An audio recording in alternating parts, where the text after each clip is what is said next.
Good evening and welcome to a special Black History Month edition of the Daily Drum. Tonight, we shine the spotlight on Black women who are shattering the glass ceiling, pushing the limits, and moving to erase stereotypes often placed on their backs. These women are making moves and charting their own herstory.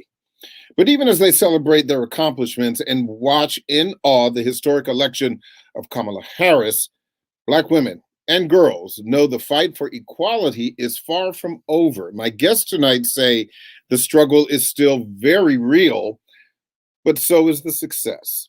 From political and business movers and shakers to sports and science icons, these boss ladies are here to share their stories and what life lessons they are passing on to others. Tonight's discussion is being streamed live on WHUR.com, Facebook, and YouTube, and will be rebroadcast tomorrow night at 7:30 on WHUT-TV. We are not taking any phone calls this evening, but we invite you to join the conversation online using the hashtag #HerStoryMakers. That's #HerStoryMakers. Let's begin with our first panel. Ezinne Okoro is a board member of She's the First, a global education and empowerment organization for girls. Michelle Davis Younger, mayor of the city of Manassas, Virginia, the first Black woman mayor of that city, and Tiffany Capri Hainsworth, CEO and owner of Tea Capri Tequila, the first Black woman to own a branded liquor company. I want to thank you all for being with us. Thank you. Thank you for having us. Absolutely.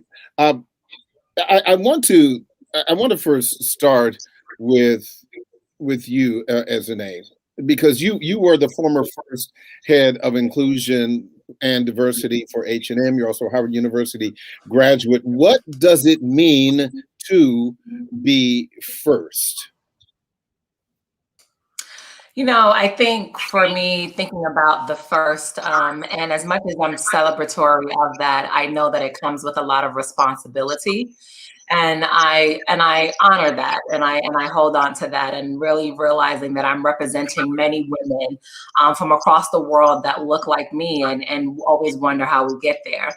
But for me, being the first means, I think Kamala Harris said perfectly, is not being the last, and that's really my goal, and that's how I strive, is to making sure that I'm utilizing my platform to advocate for other women, to kind of lift as we climb, and that's really what my background and my mission is, because I know that together we are stronger, and that we want to make sure that we kind of stop this first, right? I want to be the last first, and I want to make sure that this is a normal thing for the world to see women, Black women, women of color in very senior roles. And it's often only at the top, but I know that we're making a lot of progress.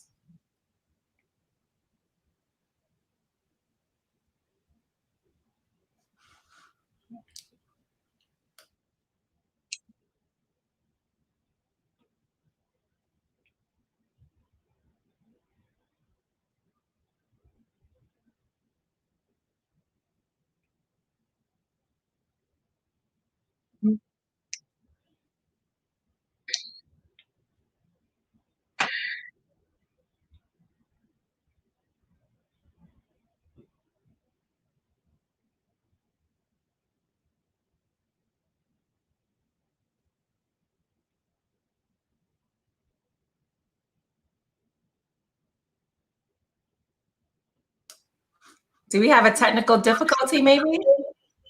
I'm thinking so. Maybe. Can we all hear each other? There we can. There we go. Sometimes okay, there we go. Madam Mayor, I was asking you, when you were a candidate, was there a consideration in your mind about breaking the glass ceiling, or was that an issue for you at all when you were running? Absolutely. When I ran in 18, I was and elected, I was the first woman of color to ever get elected to the Manassas City Council. So being on council for 2 years and getting on there and seeing that, hey, there's still a whole lot of work to be done.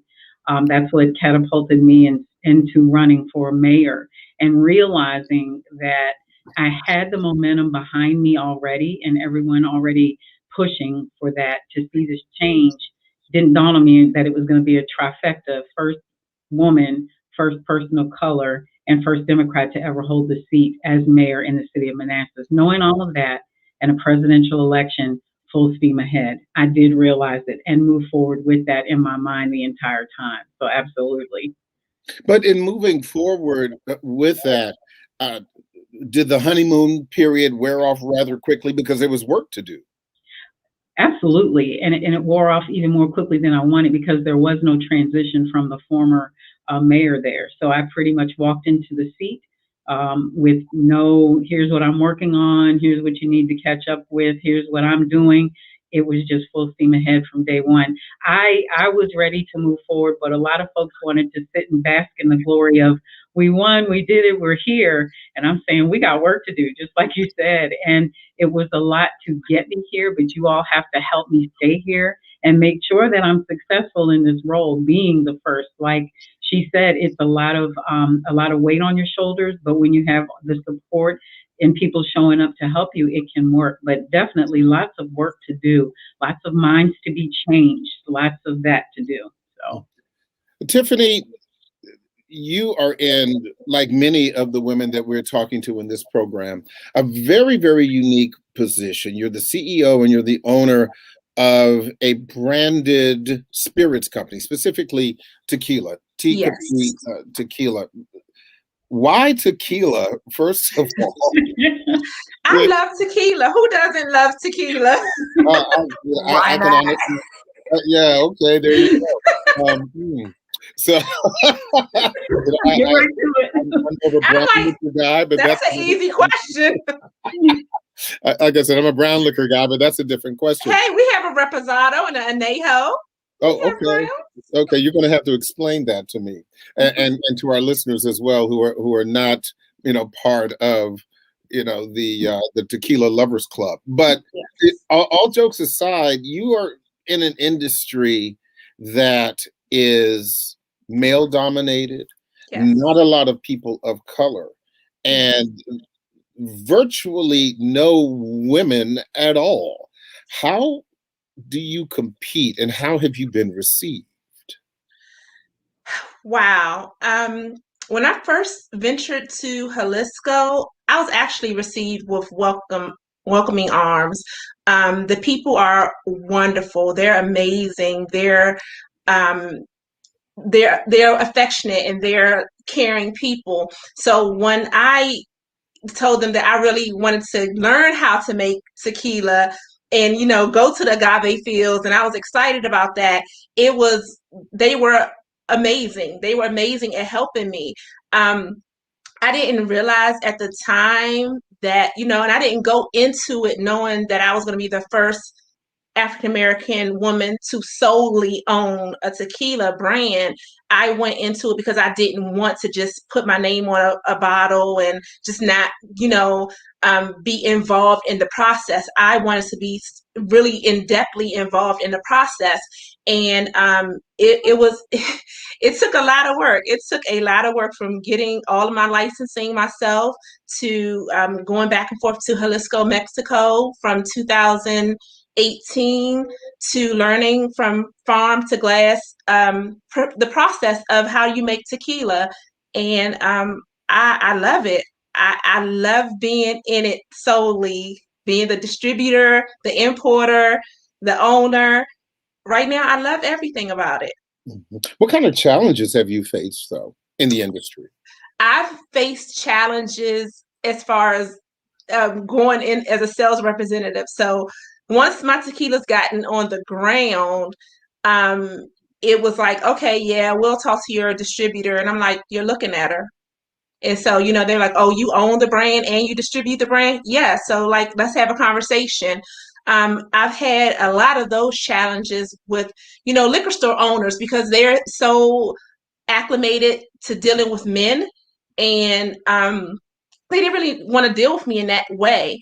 I didn't, and then the other challenges I had, of course, was due to COVID. Like my tequila was supposed to be here uh, last year, but due to COVID, the processing time, a lot of the distilleries and the bottling companies, they were only functioning at 50%. So they weren't making bottles and they weren't making tops, and the humidors weren't farming the agave field. So that was really hard for me to get that kicked in. That's amazing. Just to hear you talk about that.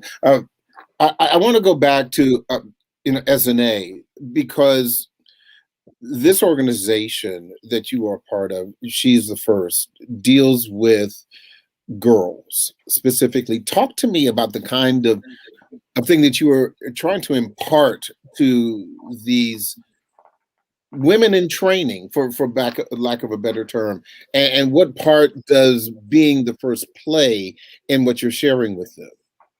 Yeah, if I go back to my younger years as well, too, I am from Nigeria. I came to the United States when I was 7 years old. And I know what my culture says. And unfortunately, oftentimes in these third world countries, young girls are kind of boxed into what the gender norms are and their responsibility.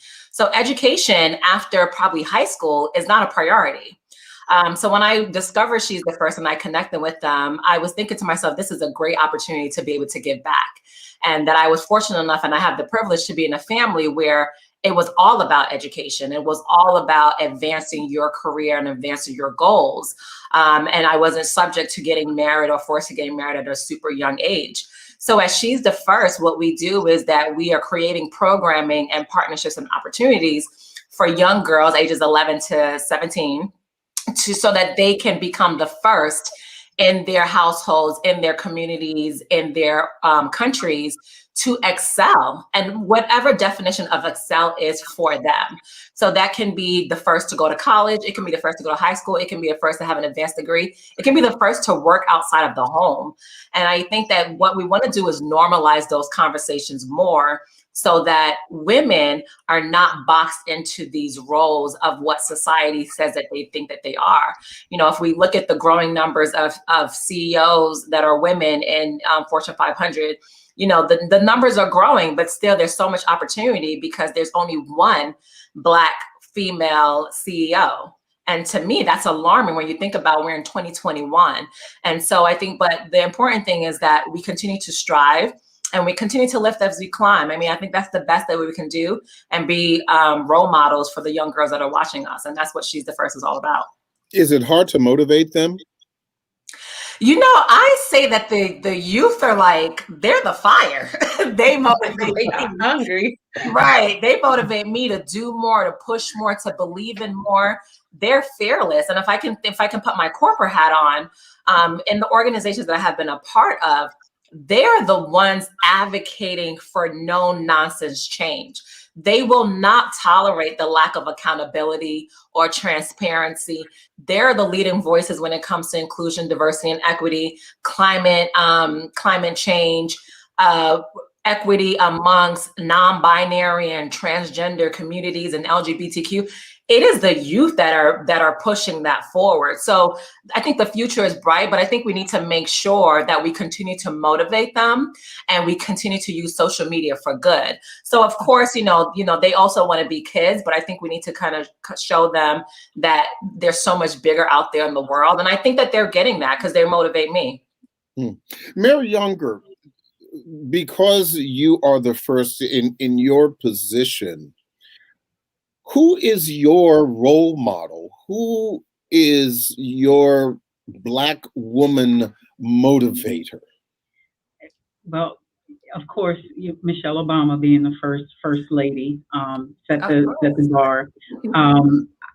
I often go back to my parents and what they persevered, only because of you have to kind of understand the history of Manassas being the city that it is, and what they had to go through and how they endured. They saw the nasty, the segregation, the discrimination, but they hung in there. And 50 years later, their daughter is now the mayor. Places where they couldn't walk in and sit down and have a meal. They couldn't go in the front door. They had to go outside. They have food poked out through a hole. Their daughter is now the mayor. So me looking up to my mom, who had to literally scrub the floors in the houses that are a mile away from where City Hall is, where I sit every day. She definitely was someone that I looked up to live through that, to put up with that and stay here, and never realizing that your child would make the change that needed to happen in the very city where you were discriminated against. That is someone that I look up to as my mom, but absolutely Michelle Obama, and how you have to persevere when people say all kinds of things about you. They don't know you, and you just keep your head up, and you know that you've been called to do something. You do it, and you're called. You walk in your purpose. You know it. You feel it. And she was just always positive, no matter what, and that's what I try to do. Is it an issue for you, though? I mean, you said something that I thought was interesting. People were going to say all kinds of things about you, and yeah. If I may, you have to put on the full armor of God to against that. But are you concerned about stereotypes? For example, Black female stereotypes, and how have you dealt with that, if it's been an issue for you as mayor? It has not reared its ugly head too much yet. I've got 3 years to go. I just got in the seat, but it is looking at everything that I do is scrutinized a lot more closely. What is she going to change now? Oh, she's buying this. Oh, she's doing this. It is difficult to not become that stereotypical bitter Black woman where your neck is, none of that. I make sure that I don't do any of that because they're looking for it. And when I am addressing everyone, it is the same. I am speaking with the same tone and manner as everyone. I have a city to run, and you can get on board with me or just stand aside, but I've got work to do. You can join me or not, but I'm going to be the same when you see me every time.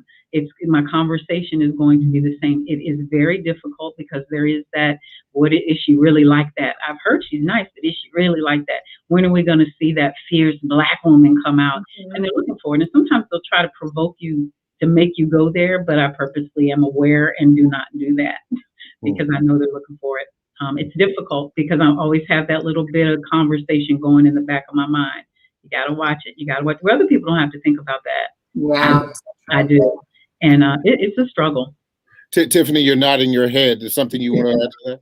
Yeah, because it's like when I'm going into retailers or liquor stores and I'm dealing with the males in the liquor industry, if it's either one way or the other, it's a double-edged sword. Like you can't be too soft and too meek, but if you get aggressive with them to let them know like you can't play with me and I'm serious, this is my business, then you're labeled as, oh, she's difficult, or she's an angry Black woman, or she has this stigma on her. So it's like you have to find a balance to work with in this industry, a male-dominated industry. As a female, you have to make them understand they're going to respect me. You have to treat them how to treat you. And you're not going to walk all over me because I'm a female. I'm a Black female woman in this industry. And I'm not going to be so aggressive as to you're going to smear my name, in the industry. So it's a fine line with that, remaining a balance as a Black woman, because we have so many labels. Yeah. Indeed. Yeah. You're in an interesting position on this particular topic because you're in the process of teaching girls how to be good women, and I'll just use good as the umbrella to be inclusive of everything. When we have reality TV and all of these other kinds of that do not portray Black women in the best light. Absolutely. Guilty pleasure or not. What kind of conversations do you have with the girls about this? Yeah, no, I think a lot of what Tiffany was saying too, and what the mayor was saying, I think is finding the balance of I never want to censor anyone, right? You have the ability and the to explore, so you should explore. But I think it is oftentimes is really leading by example. A lot of things with these younger kids too, they don't want to be told what to do. Right? Mhm. They want you to walk that walk and Mhm. show them that you can be successful, beautiful, sexy, smart, and you don't have to degrade yourself for certain things.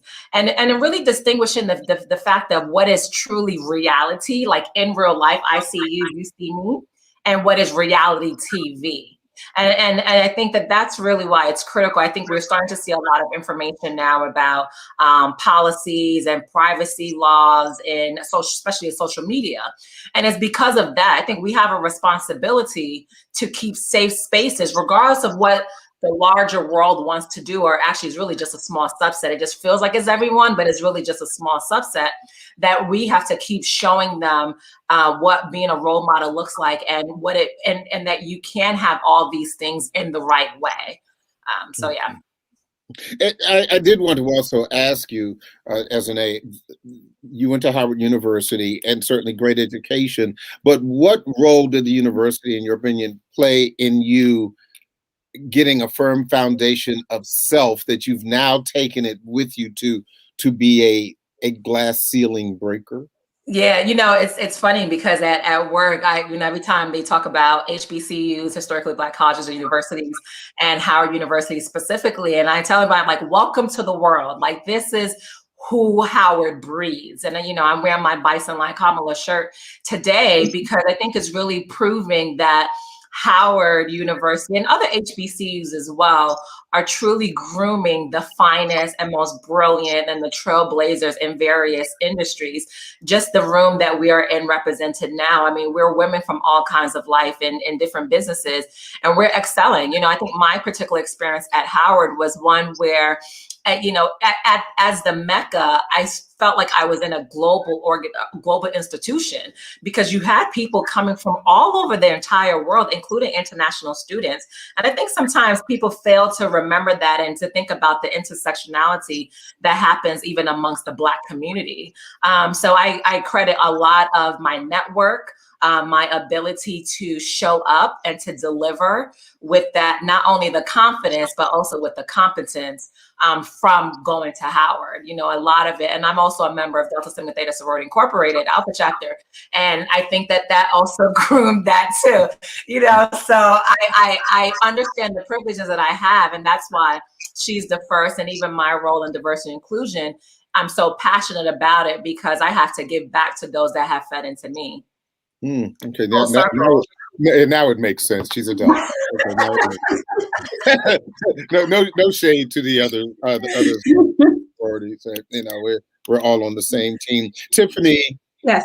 you have established yourself, at least from the outside, rather quickly. For those who have just all of a sudden discovered there's a Black woman who is now, running a major liquor company, specifically.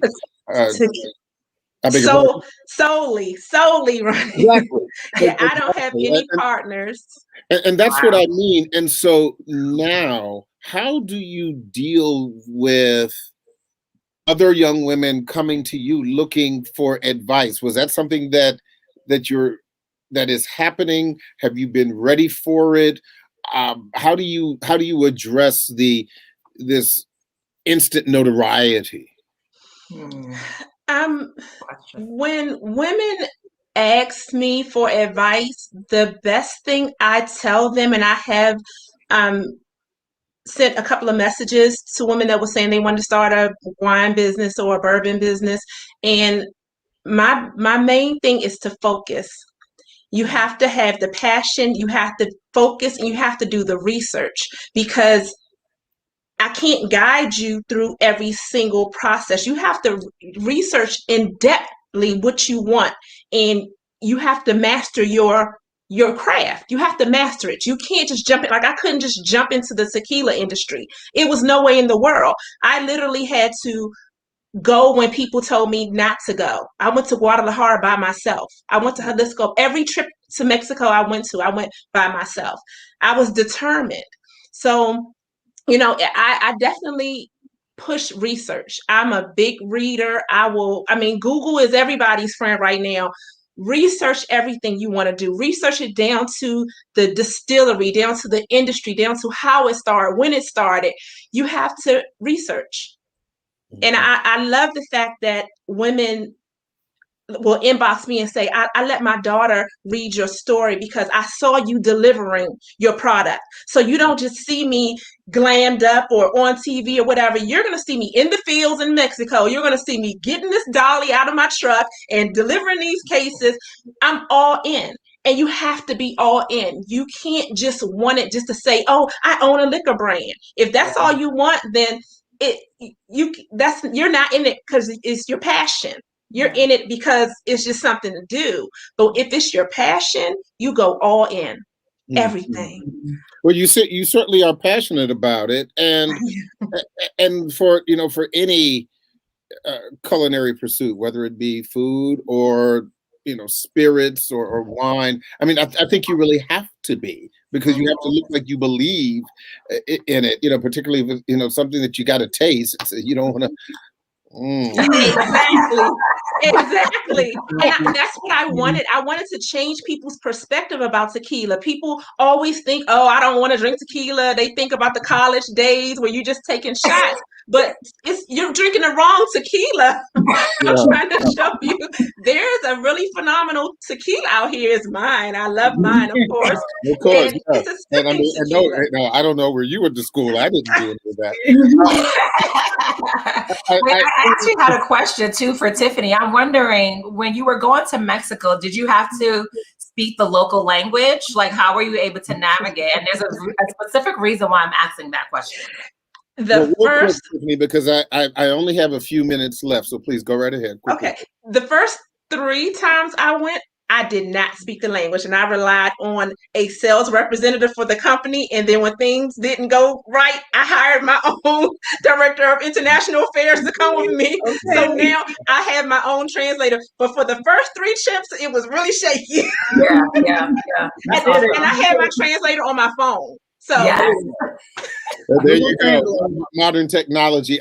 As I said, I only have a few minutes left, and I wanted each of you, from your own perspective, what advice would you give to Black women or girls when it comes to breaking the glass ceiling? As in, quickly, I'll give you a minute. You first. Yeah, I'm going to actually just jump off of the question that I asked Tiffany, just so it can correlate. I think that the important thing is go ahead and just jump out there and try. And the reason why I asked Tiffany that is because oftentimes we have imposter syndrome, and we're so worried about, are we doing it right? Is it the right time? Overly calculated. I am 100% guilty of it. And sometimes you just have to take that leap. So my advice to women is apply for that job, start that business, go on that vacation. You don't have to wait for the perfect moment and the perfect situation to go ahead and start to move and progress. And remember the community that's behind you. You're not going to be able to do everything by yourself. So it's okay to reach out and ask for help. And again, I'm speaking directly from personal experience. Madam Mayor, quickly, your advice. Absolutely. Do not stop. Do not give up. Do not let your environment around you. If you know better, you will do better. And my thing is to always reach back, bring young women into chambers to sit in my chair. If someone had done that when I was 8, I'd probably be president, but not forgetting what's behind, moving forward and doing what you're called to do. When God expands you, no one can reduce you. That's what I tell all my young ladies. And Tiffany, I'll let you have the final word in this segment. Your best advice. Do not be afraid of the word no. You're going to hear no, you're going to hear no, and you're going to hear no. But it takes one yes. One yes will catapult you into a lifetime that you could never imagine. Don't give up. Amazing.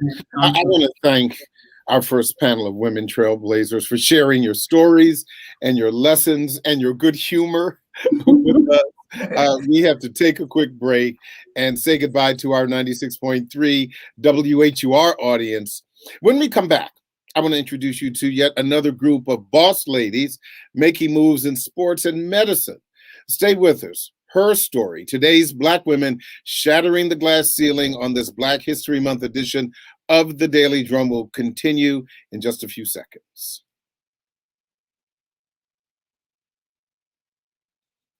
Thanks for staying with us as we profile Black women and girls who are 21st century history makers. In this segment, women who are trailblazers in sports and medicine. Some are household names, while others are newcomers, but their impact will be felt for generations. I want to start with Jackie Joyner-Kersee, retired track and field Olympian, Dr. Namanji Bumpus, director of the Department of Pharmacology and Molecular Sciences at Johns Hopkins University School of Medicine, and Jaya Patillo. She's a 12-year-old viral track star from Beaumont, Texas. And Jennifer King, assistant coach for the Washington football team. I want to thank you ladies for joining us. And I want to remind our audience, we are not taking any phone calls, but please join the conversation using the hashtag #HerStoryMakers. That's #HerStoryMakers. Again, thank you all so much for joining this conversation. Thank you. So let me start with you, Jackie.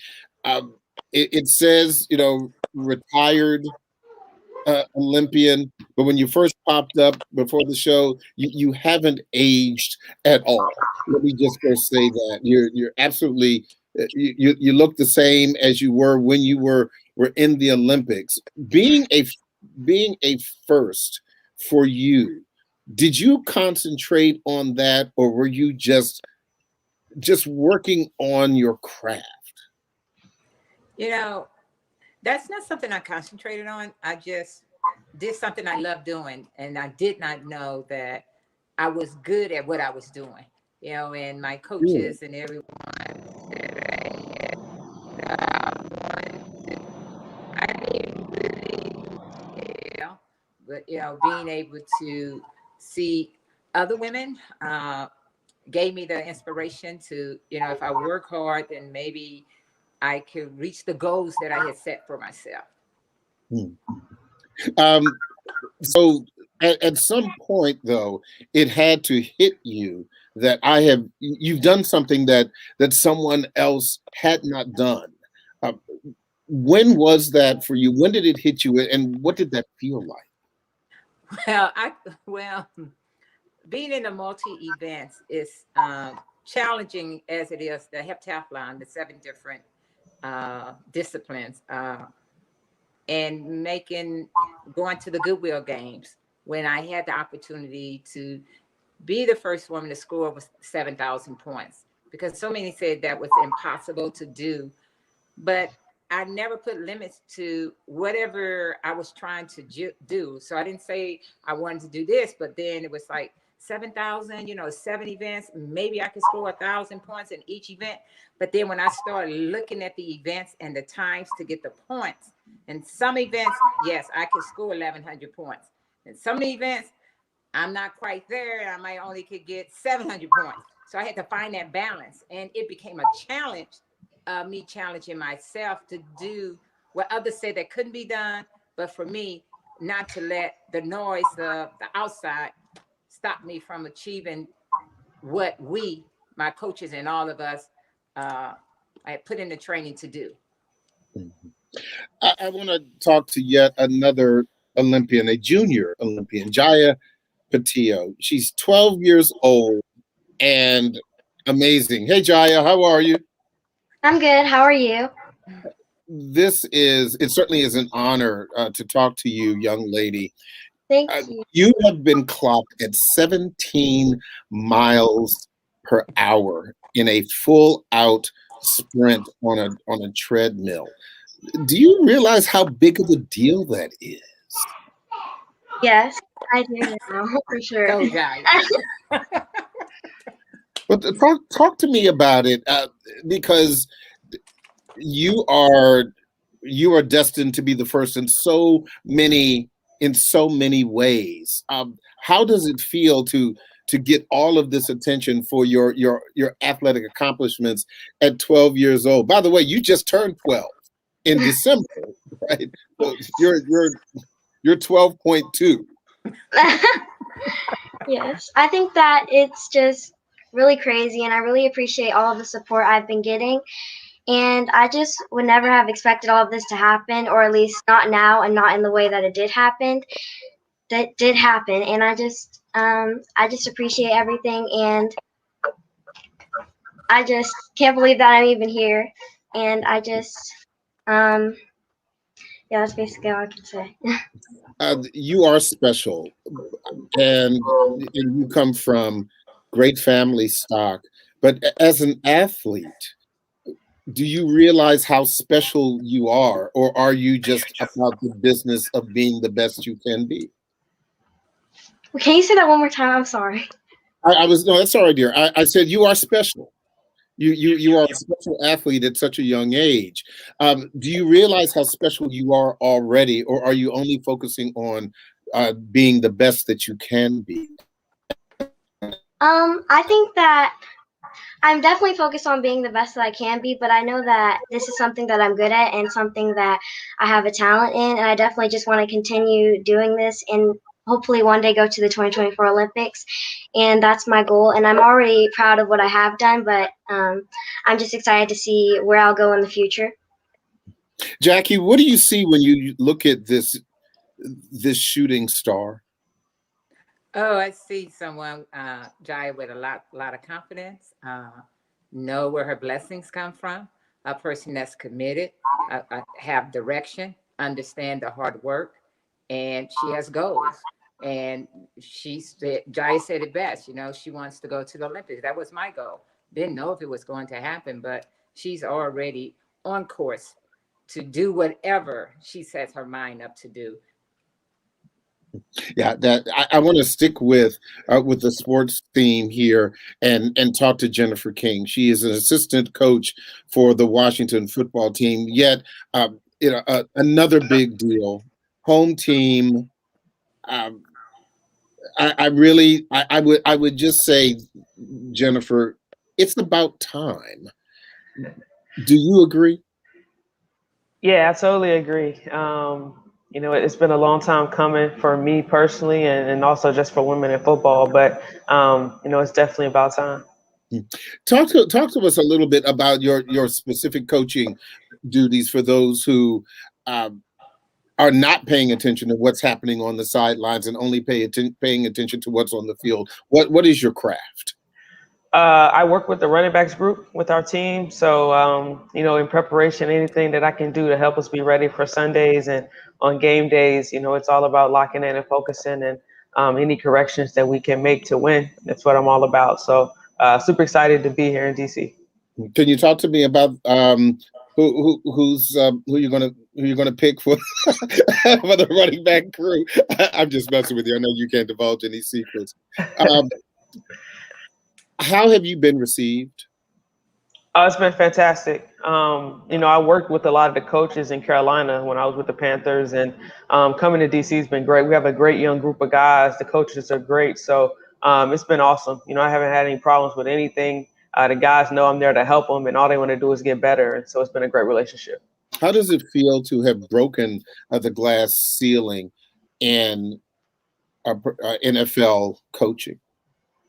It feels pretty good. I don't think I'll really understand the magnitude of it until maybe further down the road. But I definitely understand it's a big deal. And, I'm happy to be the representation that I didn't have growing up. And I take it very seriously. I want to also, and I don't want to, certainly forget medicine, particularly where we are right now. We are still in the midst of a pandemic. And, Dr. Bumpus, you are in a unique position as head of pharmacology and molecular science at the School of Medicine at Johns Hopkins. That, again, is a really, really big deal, but even a bigger deal considering where we are right now in the midst of the pandemic. Talk to me about that. Yeah, so in May, when I became director of the department, I was the first Black woman to ever lead a department at Johns Hopkins Medicine, to ever chair a department. So that certainly was historic. But as you mentioned, we're in the middle of a pandemic. So it gave me an opportunity, though, I think, to be a voice, to show that Black people do contribute a lot to science, to be a voice to make sure that we're really elevating the cause of making sure that any medications we're developing will work for all people, including Black people, that we're being considered. So I really think that it was an opportune time to have a platform to try to raise the visibility of Black scientists. There aren't as many of us as I'd like, but we are there. And so I think that it's important to see, and it's important for our voice to be there. And for younger folks to know that science is a great and fulfilling and viable option for you.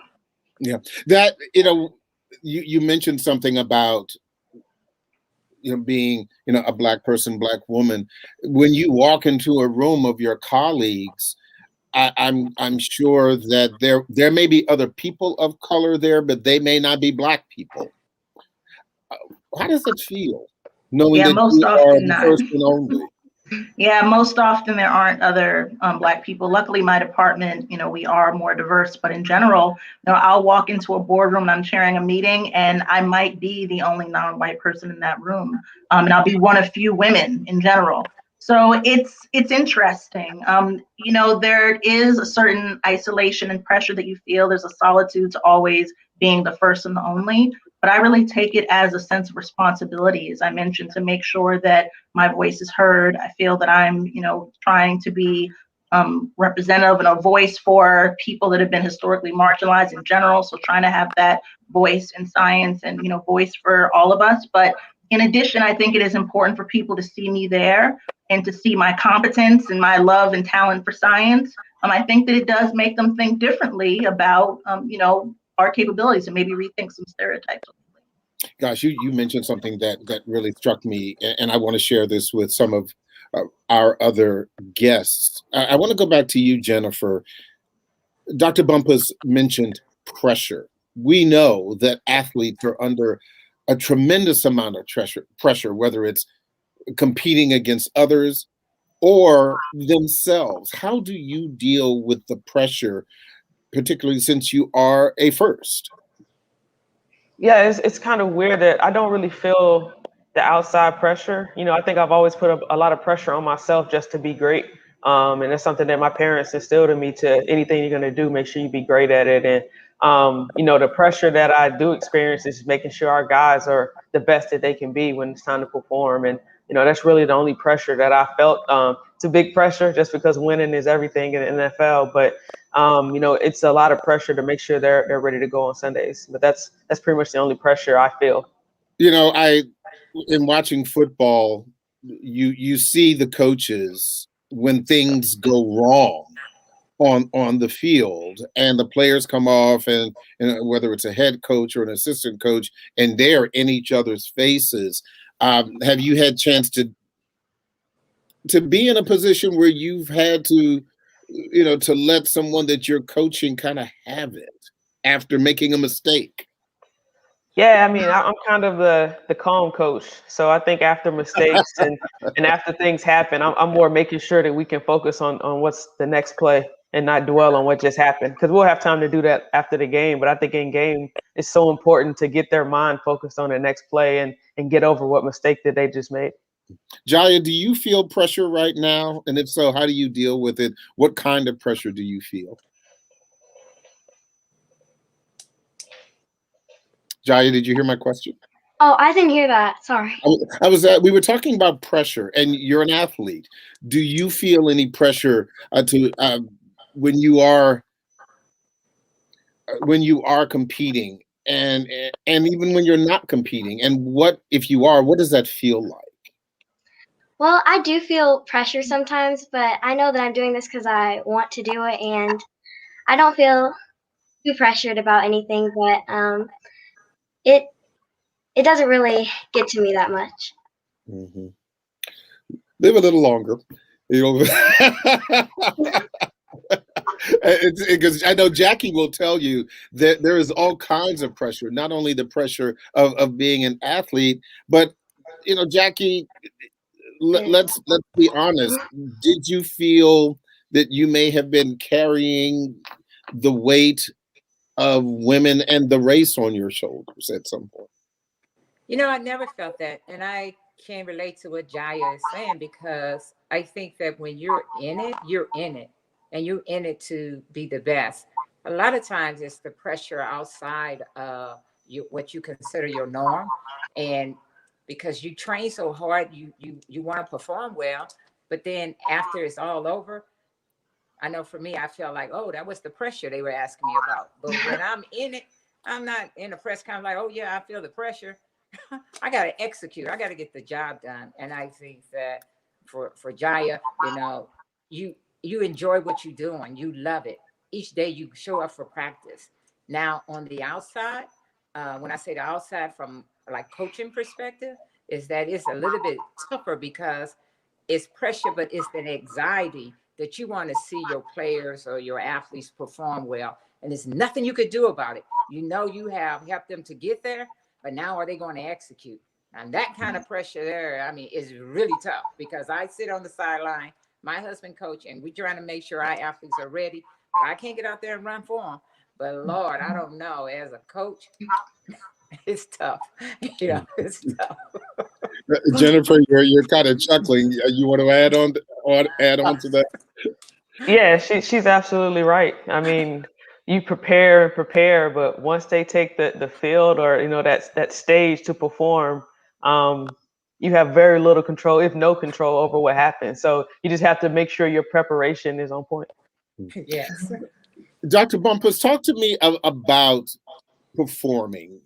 For you, it's a different kind of performing. It's not athletics, but we are talking about life or death and health and wellness. Do you feel the pressure to perform? Do you feel the weight of the race sometimes when you are the only one wherever you go? I certainly feel a pressure to be excellent. I mean, as you mentioned, I'm working on medicines. The things that I do in my lab influence the way that, certain drugs are prescribed, and have influenced, the package insert, the information that we get with drugs, how drugs are used, what we can use them for. So I do feel that I have to be excellent. The people that work with me, I have to be an excellent coach in a way, teacher and mentor to them, so that they're, doing really well. But for me, I do think, I feel a sense of responsibility. I feel like we're pushing back a little bit on the word pressure. So maybe not pressure, maybe a sense of responsibility, certainly, that I want to do well because I want to create opportunity for other people. I don't want to be the only Black woman department chair of a pharmacology department in the whole US very long. I want to bring other people along with me. So I think it's a sense of responsibility, I feel. Mm-hmm. How do you deal with that responsibility? What does that feel like day to day? Do you search for opportunities to be on the day in, day out work to really shine and say this is not just for me, this is for us? Yes, I do. So around COVID, for instance, I love participating in community calls, whether it's Baltimore or DC, where I live, having community calls just to answer questions for folks about, how does the vaccine work, for instance, how do the medications work? I really love that connection. They can see someone like them, someone who's, come from the same place, having a real conversation about the science. But in addition, I do things, I try to mentor a lot of young Black women. I mean, young people in general, but young Black women. I have dozens that are undergrads, graduate students in science, young faculty that I spend time with and talk to and try to encourage and, let them learn from my experiences. Mm-hmm. Jennifer, have you ever taken the time to sit back and say, look at what I've done? Just in those quiet moments, and if you have, what is that like? Talk to me about that. Yeah, I think for me, it's more of that look where I am, and for some reason that comes a lot pregame, during the national anthem, just because everyone's lined up and I don't know, what's about to happen, and I just think to myself almost every game how thankful I am to be where I am, and also look where I am. Like, I'm looking across at some of the best coaches and athletes in the world, and I'm standing right here with them, and it's definitely a special moment for me. Mm-hmm.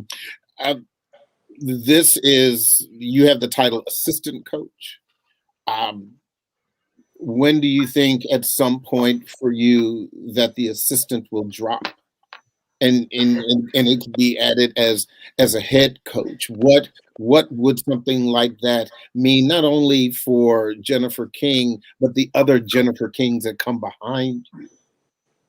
Yeah, that would be a huge moment for women in football and women in sports and just women in general. Whoever is first, whenever that may come. And, I think the best way for me to be prepared for that moment is to be the best coach where I am right now. And I'm a firm believer in that. And that's why, I'm focused on getting better every day and learning as much as I can and to build my resume. So, hopefully if that day comes, one day I'll be prepared. Indeed. So you are definitely on your way to preparing for that. And again, we certainly salute your achievements. Jackie, as you've looked back, you've had, these great Olympic achievements, but as you move forward and there's still time in sports, where do you think the next glass ceiling breaking is going to be? I would say I do the multi events called the heptathlon, and the women been fighting so hard to try to turn it into the decathlon, and for a while, I was somewhat against it, but then in my mind, I was like, why wouldn't want a young girl or to have that opportunity of doing the decathlon? So, and I think from that's on the field, but then off the field is that women can be in more decision-making positions, where even what Jennifer is saying, I love what she was saying, because I think in order to be a great leader, you have to be a great follower, and to be a great assistant coach, then the eyes on you would know that, wow, you're ready to be that head coach, and so in sports in general, for me, I've always just used it as I would say, an opportunity to do what my heart and desire was always, to go back into the community of my hometown of East St. Louis, and trying to inspire a generation to be the best that they can be, when others said that what I was doing was impossible to do. I'm trying to help them say the impossible is probable. Real quick, ladies, I only have a few minutes left. I want to give you each 30 seconds. I'll start with you, Jaya. What is the best advice that you could give to a girl who wants to do what you're doing? To not worry about what race you are or what age you are, and to just focus on what you're doing and not worry about what other people are saying that could be negative, and only focus on the positive things and focus on getting where you want to get to. Excellent. Well said. Jennifer, your best advice for women or girls who want to follow in your footsteps? Learn as much as you can. Be prepared for that moment that you want. Make sure when you get an opportunity to live out your dream that you're ready to receive it, and be willing to be so good that they can't deny you because you're a female. Indeed. This is just such a great group. Jackie, your best advice for women or girls who are watching this and are looking for inspiration? My advice would be to always believe in yourself and never give up. And even when you think you have made it, you have to always know you have to continue to work hard. And Dr. Bumpus, I'll give you an extra minute or so, but when you're looking at women and girls, young academics who are coming up and looking to follow in your footsteps, how would you advise them? What would you want to tell them about getting here from there? Yeah, I would say be who you are, exactly who you are. Don't feel or be willing to shrink yourself or diminish yourself for anybody. Go for what you want. You know best what you're capable of and what you want to contribute to the world. And I think importantly, don't internalize other people's opinions about what you can and can't do. They don't know you, you know you. So don't internalize it. Just go for what you want. I was going to say, you said those were a lot of don'ts. Can you give me a do? Go for what you want. Go for what you want and be yourself. Would all of you ladies agree with being yourself, being your best self? Yes. Yes. Be who you are. Right.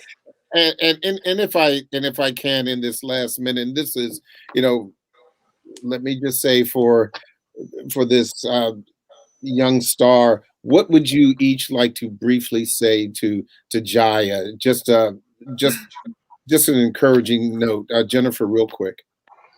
Just continue to work hard and go for whatever you want, and stay focused, and don't listen to anyone on the outside of your circle. Jackie? Jaya, enjoy what you're doing. Have fun. There you go. And Dr. Bumpus? You're inspiring us. You have the whole world ahead of you. You're inspiring to me. Thank you. Jaya, thank you so much. You are certainly an inspiration, to me. I'm a dad girl. And so I'm very, very proud of you. And I'm indeed proud of all of our guests who have participated in this great conversation. Her story, today's Black women, shattering the glass ceiling. Make no mistake, the world is seeing what many Black girls and women have long known. For them, not even the sky is the limit. I'm Harold Fisher. Good night.